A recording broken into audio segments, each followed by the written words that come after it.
Are your ulcerative colitis symptoms proving difficult to manage? Tremfya guselkumab can help you manage the cycle of UC symptoms. At 1 year, many patients taking Tremfya achieved clinical remission, and some patients also achieved endoscopic remission. Individual results may vary. Tremfya is a prescription medicine used to treat adults with moderately to severely active ulcerative colitis. Serious allergic reactions and increased risk of infections may occur. Before treatment, your doctor should check you for infections and TB. Tell your doctor if you have an infection, flu-like symptoms, or if you need a vaccine. Ask your doctor if Tremfya can help you manage the cycle of UC symptoms. Call 1-800-526-7736 to learn more or visit tremfyaradio.com. This episode is brought to you by Progressive Insurance. Do you ever think about switching insurance companies to see if you could save some cash? Progressive makes it easy. Just drop in some details about yourself and see if you're eligible to save money when you bundle your home and auto policies. The process only takes minutes, and it could mean hundreds more in your pocket. Visit Progressive.com after this episode to see if you could save. Progressive Casualty Insurance Company and Affiliates. Potential savings will vary. Not available in all states.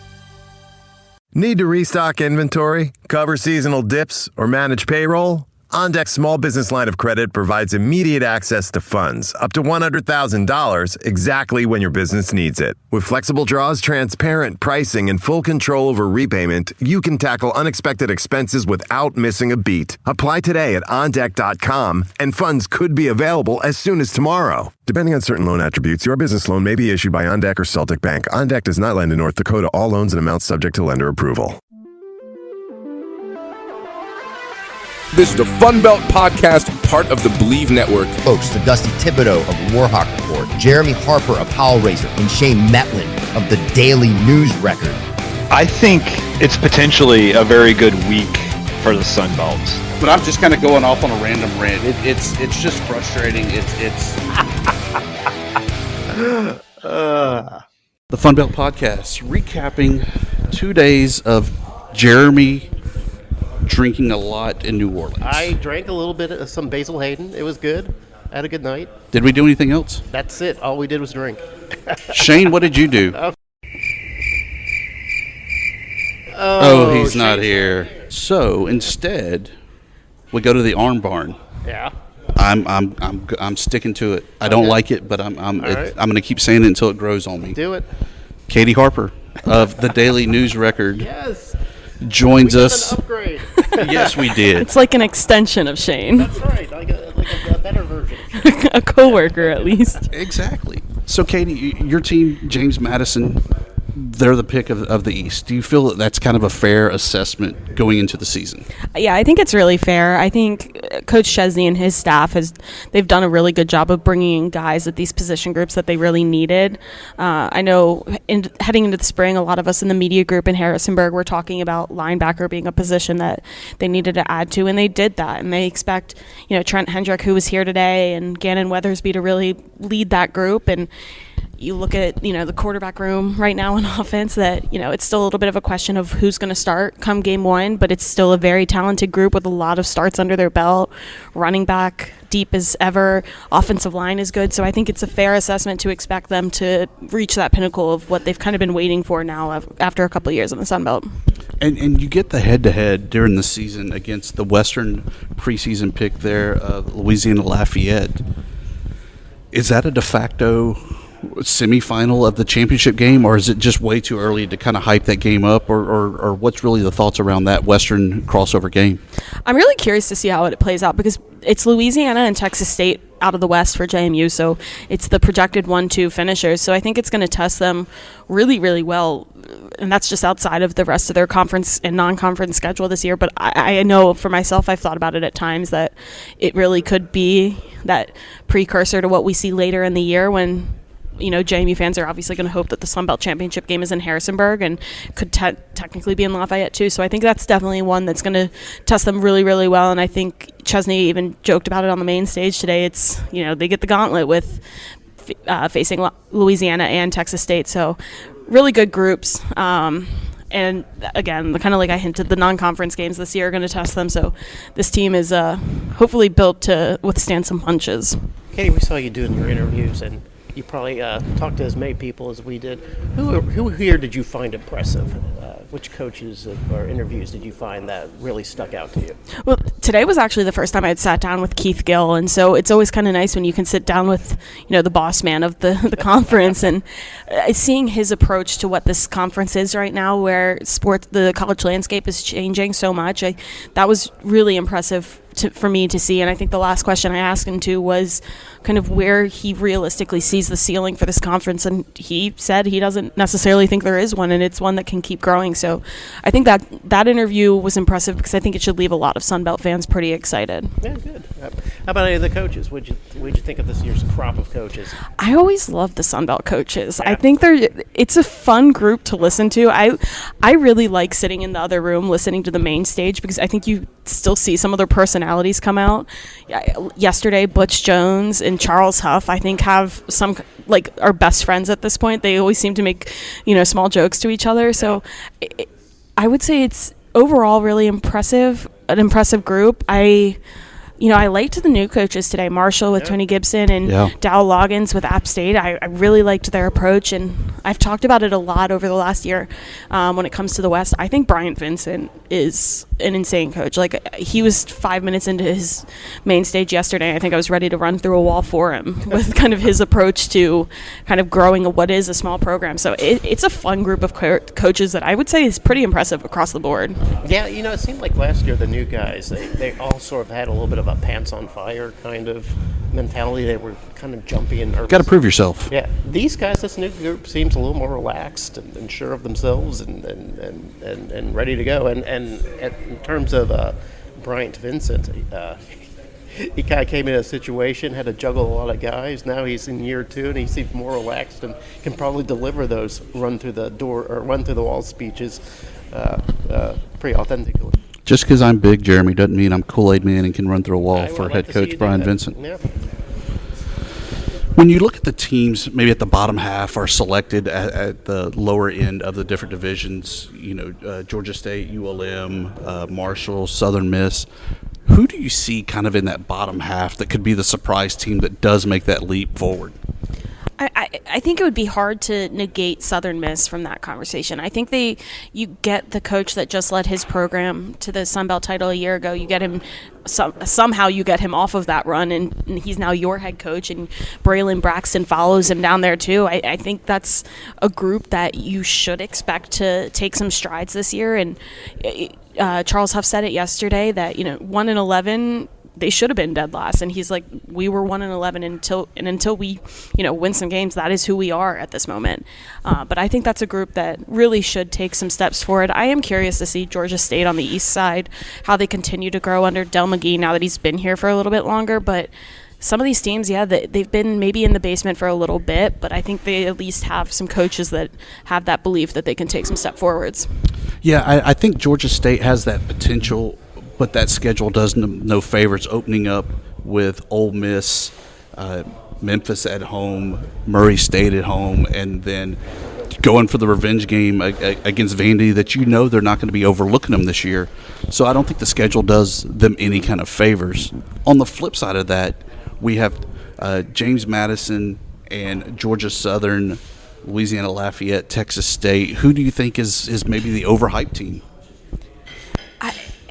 I don't want to say overhyped since I cover them and I do think they have a really good roster, but James Madison has some games that could knock him down a few pegs early on. I mean, obviously you open the season with Weber State, so you would expect or hope to get an FCS win over them, but when you have Louisville and you have Liberty early in the season, those are some hard games, and you have even some early conference games against Georgia Southern. You don't get them late in the year, and it's some games, or it's App State early in the year. It's a little bit of a wild run for them, and they have some games early that could maybe trip them up a little bit. And I think last year every JMU fan saw it, where they were riding high after that UNC win that was more of a basketball score than anything, but they started falling later on, and you have the potential, or maybe it's flipped this year and you fall early on and you get it together later on. But I would say that they're going to be tested early. I don't want to necessarily say overhyped, because they really, really do have a deep and talented roster.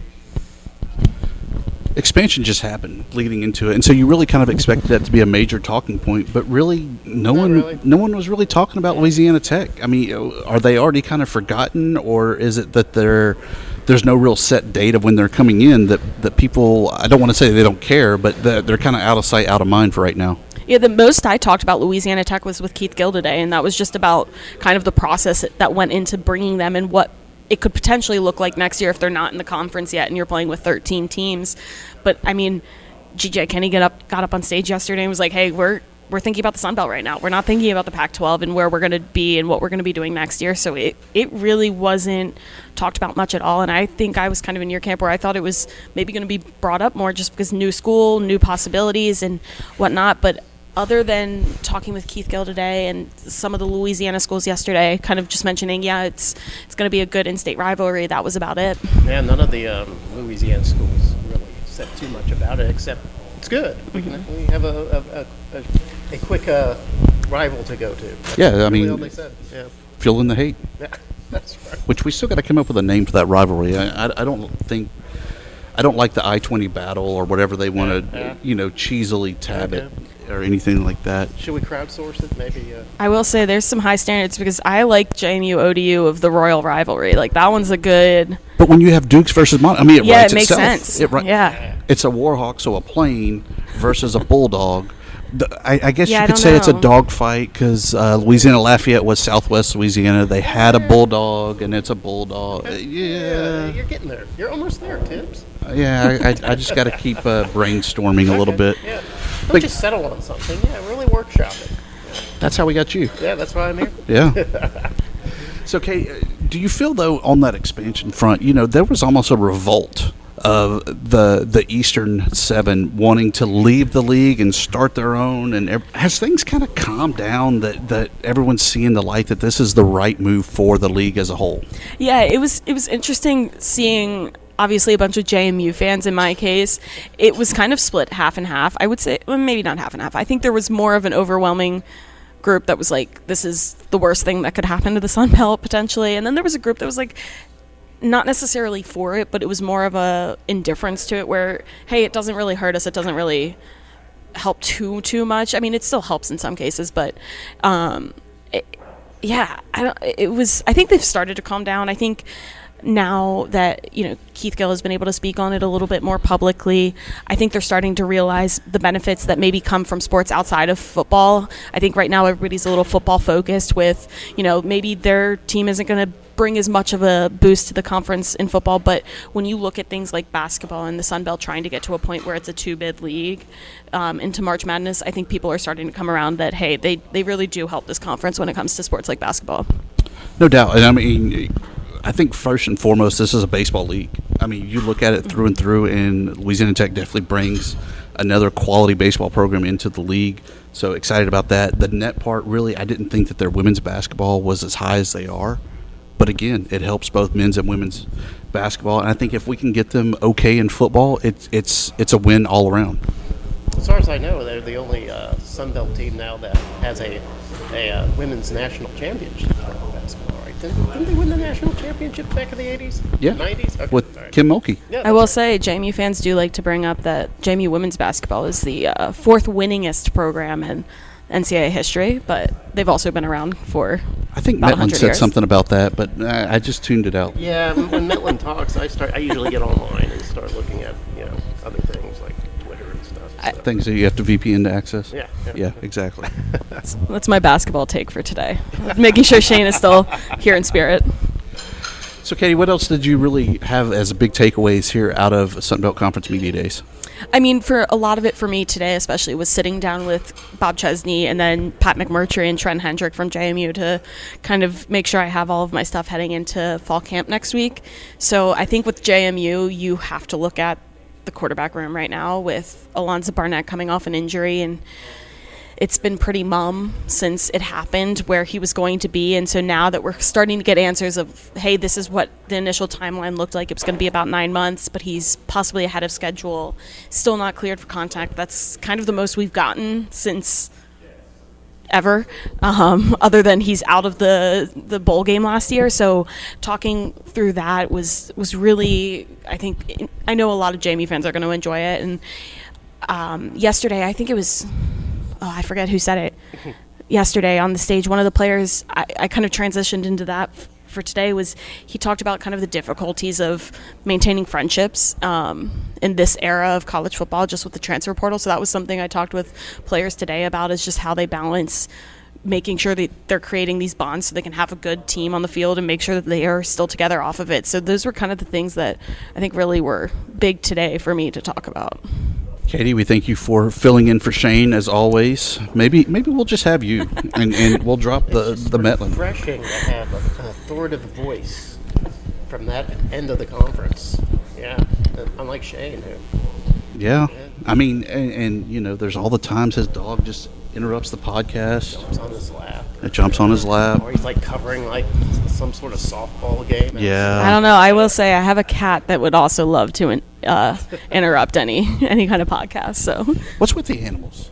I don't know. Everybody's got one. They're great. I don't get it. I hear it's all the rage. Do you have a plug promo parting shot from New Orleans? No, I don't.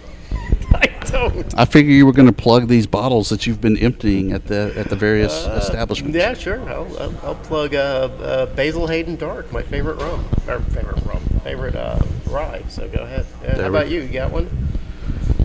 You know, I don't want to let our secret out because too many people might get there and they have to shut it down.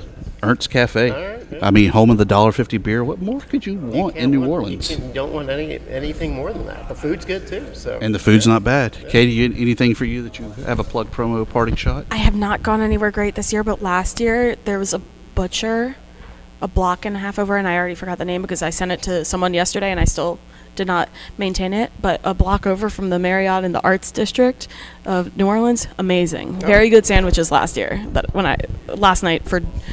our last night for dinner, and they were quite wonderful. Or we'll just check it out now. I believe it started with a C, so that will hopefully help.